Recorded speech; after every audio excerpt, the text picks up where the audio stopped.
मातीचे बैल बनवण्यासाठी कुंभार समाजाची लगीनघाई।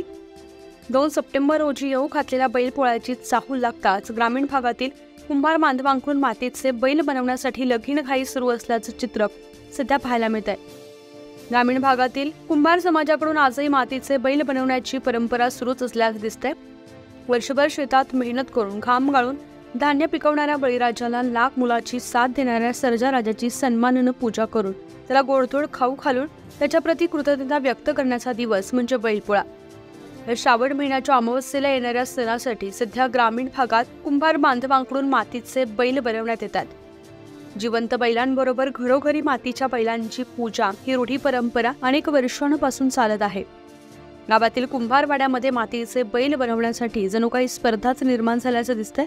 मातीचे बैल तयार असून सध्या रंगरंगोटी देण्याचं काम काही ठिकाणी सुरू आहे तर काही ठिकाणी बाकी आहे।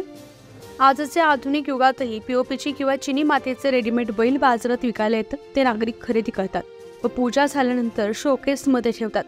मात्र असं असलं तरी आधुनिक युगात आजही या बैल पूजेला महत्त्व दिलं जातं, त्यामुळे मातीचे बैल बनवण्याची कला परंपरा आजही टिकून ठेवली आहे। बैल तयार करण्यासाठी नाजूक कौशल्य, दीर्घकाळ बैठकीचे आणि मेहनतीचे असणारे हे काम दिवसेंदिवस आर्थिकदृष्ट्या न परवडणारं होत चाललंय।